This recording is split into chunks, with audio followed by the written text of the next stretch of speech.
In Thailand, archaeologist Luke rides his scooter while ignoring all the calls from someone named Kasem.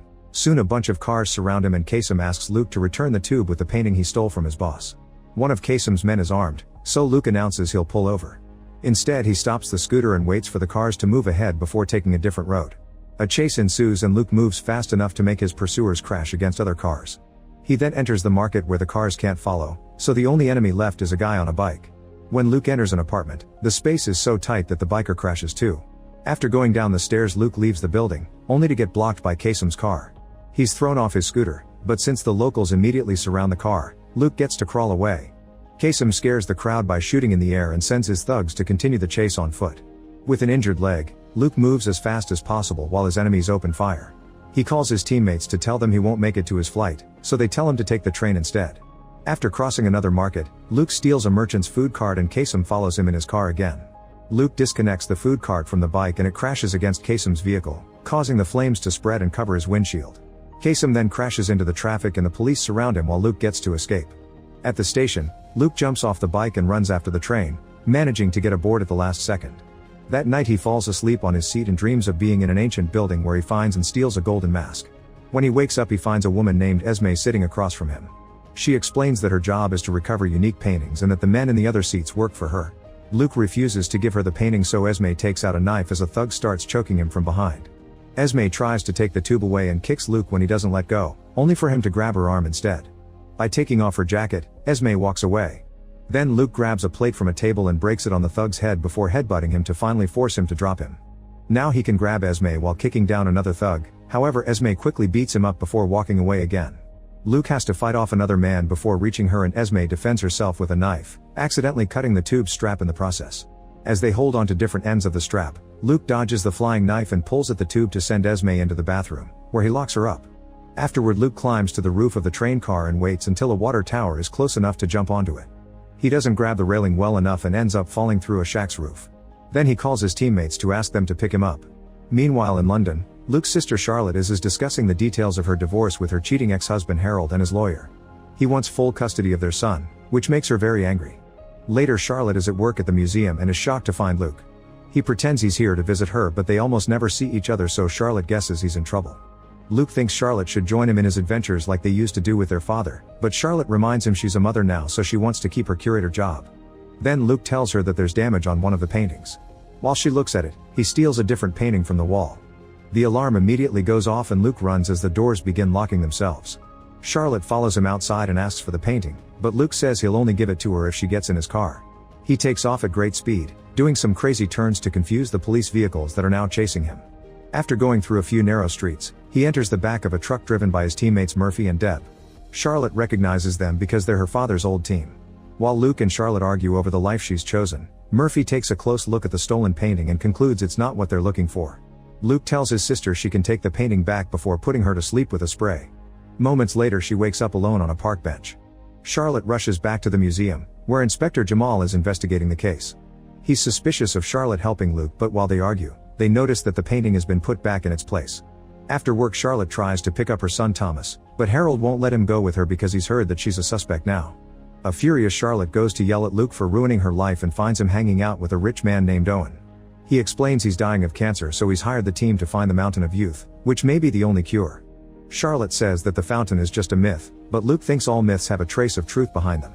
Dozens of cultures have written about the fountain across all continents, which can't be a coincidence. It's said that the location of the fountain is hidden from men by God. The team believes that the information has been passed down from generation to generation in specific families that form the protectors of the path, whose job is to protect the secret. Luke theorizes that Esme is one of those protectors. In 1600, 6 artists made a pact to reveal the location by hiding clues in different paintings. These are the paintings Luke has been stealing from other countries. The paintings have secret signatures that read 6 and 1 in Latin, meaning 6 canvases but 1 path. They're also marked with different letters, but the team hasn't figured out their meaning yet. Charlotte realizes they've stolen the wrong Rembrandt painting and want her to share where the real one is. She isn't interested in joining them because she's too worried about her son, so Owen offers his very powerful lawyers to help her. In return, Charlotte tells them to research the Vanderbilt family. In the evening, Luke is reading about the Vanderbilts in a cafe where he's approached by Esme. She tells him to drop the search or she'll have to shoot every single team member.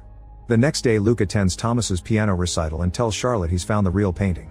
After some arguing, he convinces her to join the retrieval. Sometime later, the team is on a ship in Ireland looking for a sunken cruise liner where the painting was last seen. Special drones are sent underwater to cut the part of the cruise liner containing all the first-class goods and attach flotation tanks to it to bring it up to the surface. Once the cruise liner is up, the siblings go inside to find the painting with Charlotte acting as a guide thanks to an old map. On the main ship, the team detects something approaching them on the radar and tries to warn Luke, but the radios aren't working. A helicopter soon drops Esme and her men on the cruise liner.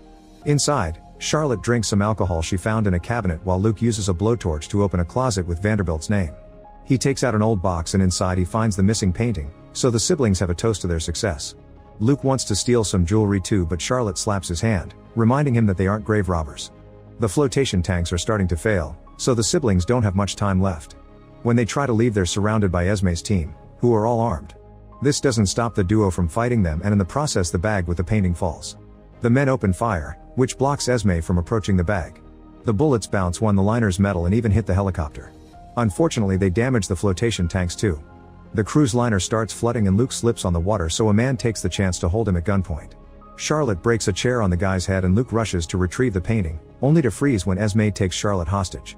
The helicopter leaves because of the damage and the cruise liner starts going down. Luke doesn't believe that Esme will hurt Charlotte and tries to buy time when suddenly the cruise liner starts shaking. Charlotte uses the chance to hit Esme and push her over the balcony to drop her in the water. When the siblings try to run out, a strong wave pushes them back in and Luke's leg gets stuck in a net, keeping him underwater. As the liner begins to sink, Charlotte dives in and frees her brother, allowing them to quickly swim to the surface and be rescued by their team in a boat. When Charlotte returns to London, Harold asks her to take Thomas because he's moving to Japan for a new job. He mentions his new company and Charlotte realizes Owen did this so she could have the kid. Then she joins the team to look at the letters again using the new painting. They form the word wicked, and because of the 6 in one sentence, they conclude it refers to the Wicked Bible. That's a misprint of the King James Bible from 1631, containing the commandment thou shalt commit adultery instead of thou shalt not commit adultery. The team wonders if it wasn't a mistake and that misprint was done on purpose to mark specific Bibles that had the clues to find the fountain. All those Bibles were destroyed except for one. Suddenly Jamal and his officers burst into the room to arrest the siblings, however they're interrupted by the arrival of Kasem and his men who keep everyone at gunpoint. Luke offers a deal. Kasem can have him and all the paintings if he lets his team go. Kasem agrees and Charlotte leaves the room with the others. Then Luke pretends he's going to grab the paintings, but instead he plays some music and quickly hides under the table. This distraction allows the cops to attack the criminals, starting a big fight. Soon punches lead to open fire and Luke's car is damaged by the bullets. In the middle of the chaos, Luke sneaks around and leaves through the back door, where his team picks him up on a boat. The fight continues and in the end the police win. Jamal looks at the computer and notices the quote from the Wicked Bible. Sometime later Luke is in a desert, where he finds a glass of glowing liquid. When he takes a sip, Charlotte and Thomas begin aging incredibly quickly. A voice says don't drink and Luke drops the glass. When it breaks, he wakes up on a plane. The team is on a flight to Austria where the last Wicked Bible is, and Thomas has joined the adventure.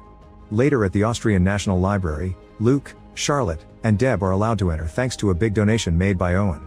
The Billionaire is currently with Thomas at a restaurant answering all the kids' questions about the rich life. The trio looks at the Bible in a secret room, where the librarian tells them about a second misprint that includes a dirty word. Meanwhile Murphy keeps guard outside and sees Esme arrive with her men, so he warns the others. Luke goes out to meet Esme and after some banter, they start fighting using the shelves and the furniture as props. One of Esme's men tries to help her but Luke quickly beats him up. Then Esme tries holding him at gunpoint and Luke disarms her, so instead she uses a rope to choke him. Since she's stepping on the rope too, Luke pushes her and leaves her hanging from the chandelier. As Luke returns to the secret room, Murphy informs him that the men have covered all the exits so they need to go with Plan B. The trio puts the librarian to sleep with the spray and steals the Bible before Deb puts a small bomb on the floor. This creates a hole that allows them to escape through the sewers. At the same time Esme's men try to kidnap Owen, who easily beats them up in just a few minutes without letting Thomas get hurt. In the evening Jamal arrives at the library and starts tracking Luke. At a hotel, the team inspects the Bible and finds a large digit repeating pattern on the gilding that only uses the numbers 1 to 7. However, they can't find a way to decode it. At that moment Charlotte announces she's leaving because she's heard what happened to Thomas and doesn't want to put him in danger. On their way out, Thomas tells Charlotte that the team is tackling the problem the wrong way. The duo immediately goes back and Thomas tells the team that the digits aren't literal numbers, they represent the 7 basic musical notes. He plays a song following the code and a quick internet search reveals it's Water in the Desert. This song is so old that nobody knows who wrote it, but it honors the 7 wonders of the ancient world. The team highlights the 7 wonders on a map and lays the path from the paintings on top of it to discover that both paths line up except for the pyramids of Giza, which means the fountain is there. They get ready to travel to Egypt and Owen convinces Charlotte to come by promising that he's hiring security. That night Luke dreams about the mask again, and this time a strange figure reaches out to him. When it touches the sand, a black substance begins spreading and corrupts Luke. At that moment he wakes up and Charlotte asks him how much he knows about Owen. Luke promises he's a cool guy, but she's worried that he may want to find the fountain to sell it. Meanwhile in the Vatican, the leader of the Protectors gives Esme a special key to stop anyone from drinking from the fountain. Sometime later the team arrives in Egypt. Luke shows Thomas some advanced scans of the pyramids that reveal hidden chambers, which were never accessed until today. At the pyramid, Charlotte watches the security team and wonders why they have so many bags. A famous professor gives them a tour of the pyramid but he doesn't know how to get into the secret chambers. Owen is getting very impatient and orders his men to start digging, revealing that the things in their bags are tools. The professor protests against damaging such an important historical monument but Owen's men kick him out. Charlotte also protests and Owen snaps at her, his speech getting more cold and calculated. Outside, Jamal arrives and asks to be let inside, but the guards send him away. Jamal comes back in a few minutes with a bunch of police cars, so the security team opens fire and starts blowing the vehicles up. The survivors take cover and fire back. Nearby, Esme watches and waits. Back to the team, they find a hidden passage and cross it to finally reach the special chamber. There's a large structure that needs to be moved but they aren't strong enough to push it. Owen orders his men to get their tools and Charlotte is horrified to notice they have guns in their bags too. The tools don't work either and Owen wants to set up explosives, which both siblings protest against.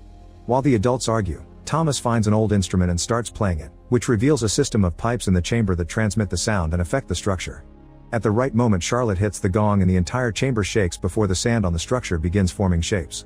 Using just one hand, Charlotte can now move the structure to uncover a lift. The team hops on it and starts going down. Outside, Murphy and Deb decide that the security team has gone too far and surprise them from behind to bring a few men down. Unfortunately Deb gets shot in the arm and Murphy has to rescue her. When a guard is about to kill them, Esme cuts in and beats the surrounding thugs up. More men come after her with open fire so she uses a body as a shield while shooting back.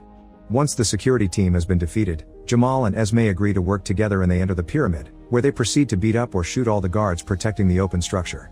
Esme finds rope in the bag so they can use it to go down the lift shaft. Underground, the lift stops and drops the team in a corridor with paradoxical inscriptions on the walls. They reach a dead end with a carving of the Tree of Life, so Charlotte takes an amber from a statue of goddess Nonet and puts it on the tree. The wall opens and they enter another room only to find themselves at a great height. Luke touches a jewel on a carving and causes a bunch of stairs to come out from the walls. They go down the stairs and reach the ground, where a small hole suddenly opens to reveal even more stairs and another chamber. There's a small puddle of water in the middle that appears to be the Fountain of Youth. Charlotte reminds everyone of the warnings on the walls. If someone isn't ready to get a blessing, they'll get a curse instead. Owen wants Luke to drink first and gets pretty aggressive, so Charlotte guesses he's not really dying. A very cold Owen confirms he came for the fountain to sell it later and proceeds to shoot Luke in the arm, leaving him with no choice but to drink. As soon as Luke touches the puddle, water starts filling the chamber to make an actual fountain. Blood falls from Luke's wound and the water surrounds him to lift him. His hands begin to glow and Luke sees a younger version of himself in them. However, when he's about to drink he also sees Charlotte and Thomas aging rapidly. He chooses not to drink to protect his family and pulls his hands apart, so the water rewards him by healing his injury. A furious Owen tries shooting him again but the water protects Luke before gently putting him down. Then Owen drops some of his blood into the fountain too. As the water starts surrounding him, Esme uses the key on a wall while remembering what the leader explained. If someone caring drinks the water, they'll be granted eternal youth in exchange for the life of their loved ones. But if someone who only loves themselves drinks, the fountain drains that person's own life. Owen drinks and immediately ages, screaming in unbearable pain. As the water goes crazy around him, Esme hits a new gong and all doors start closing. The hole in the ground does the same, so the team rushes up the stairs and leaves Owen to die in the water. On their way up, Owen's bodyguard slips and falls to his death. Luke also slips and Esme has to help him get back up. The corridors are also closing so they have to dodge lots of obstacles to make their way out. Once everyone is outside, Jamal has to admit that the real criminal behind everything was Owen. Esme confesses she's impressed by Luke's strong will and kisses his cheek as she says goodbye. The siblings want to go on a new adventure and Thomas says he has an idea. Make sure to subscribe and turn on notifications so you can watch more videos like this. Thanks for watching.